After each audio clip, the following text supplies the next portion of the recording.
Entire concept, every line, every material choice. It just flowed out of me one night after a particularly vivid dream. Xavier's voice, amplified by the microphone, filled the cavernous white space of the gallery. A single hot spotlight bleached the color from his face, making his smile look sharp and predatory.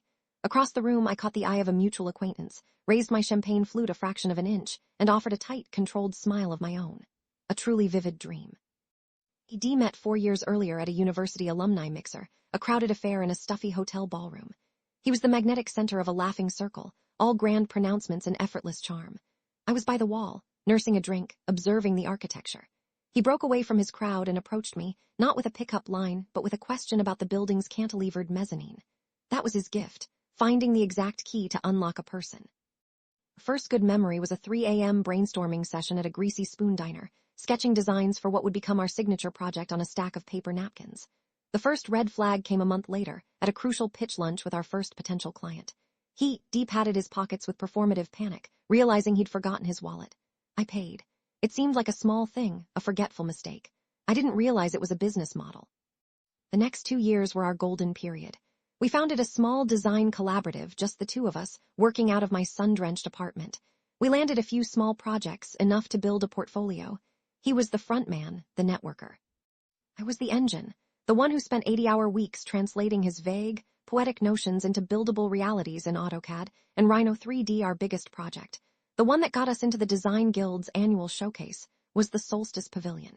He described it as wanting something that felt like frozen light. I was the one who spent 6 months calculating the load-bearing capacity of translucent polymer panels and modeling the refraction of sunlight at different times of day. He'd bring me blue bottle coffee and say things like, "You're a magician, Zara. I handle the story, you handle the magic." The imbalance grew so slowly I barely noticed it.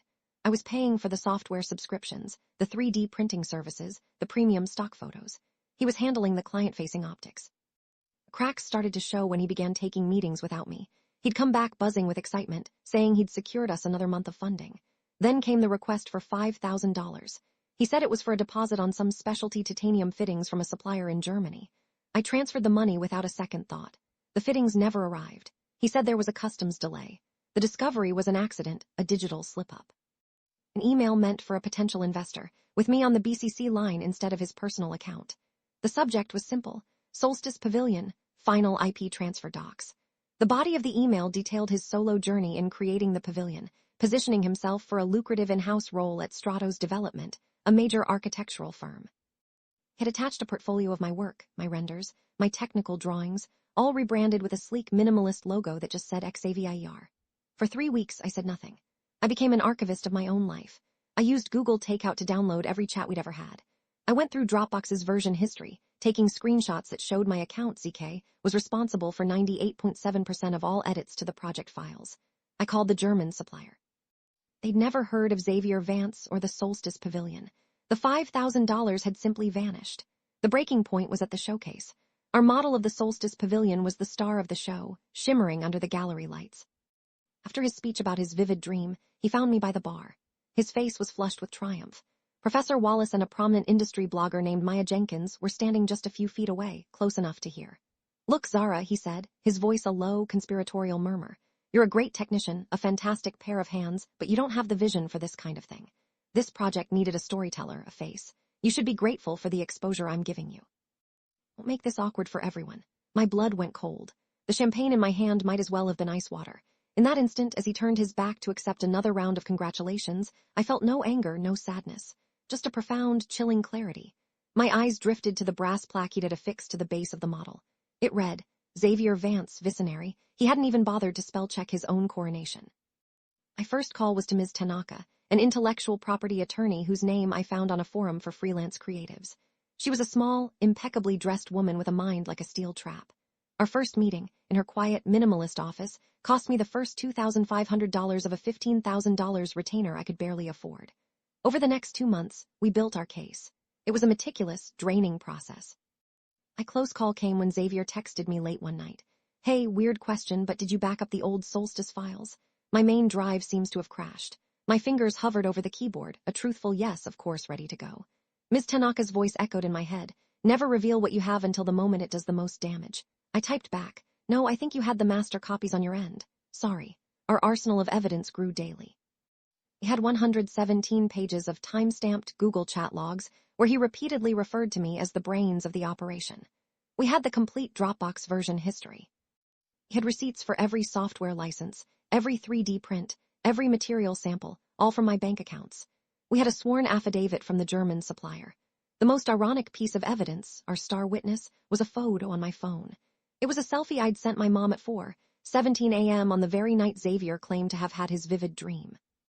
In it, I looked exhausted but happy, surrounded by sketches, with the nearly complete digital model glowing on the monitor behind me. The final piece of the trap was a decoy.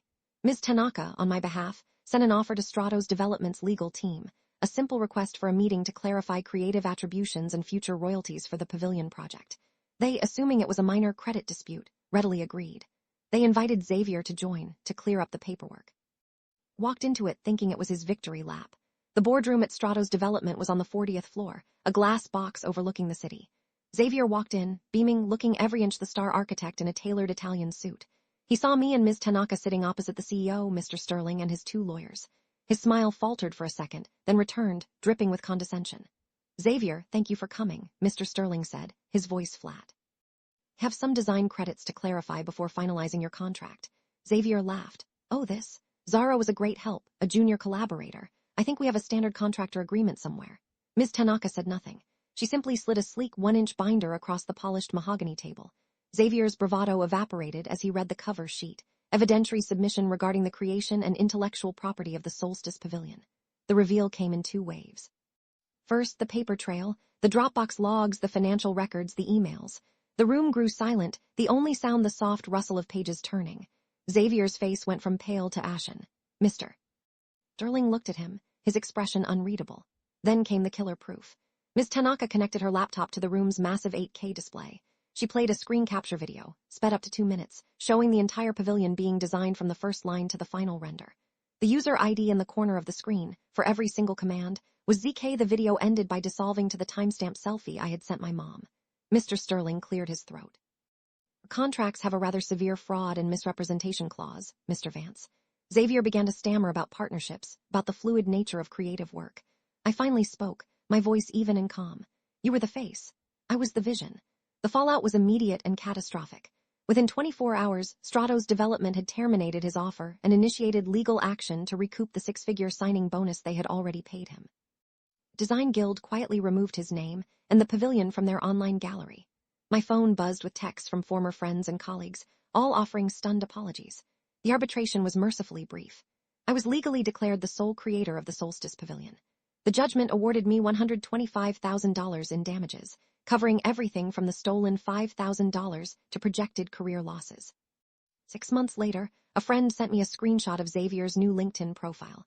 He was a brand strategist for a mid-level marketing firm in a city I'd never heard of. His profile picture was him in a cheap, ill-fitting shirt, standing next to a dying ficus in a generic, windowless office. My own life had been rebuilt from the ground up. I used the settlement money to lease a small studio in the Arts District, a beautiful space with high ceilings and light that poured in through industrial windows. The Solstice Pavilion, now properly credited to the Kovacs Design Studio, won a national award. I was being interviewed by Maya Jenkins, the same blogger from that fateful gallery opening. She asked the inevitable question about my inspiration for the project. I smiled, looking out the window at the city skyline. It wasn't a dream. It was just a lot of work. And for the first time in 2 years, the work felt entirely my own.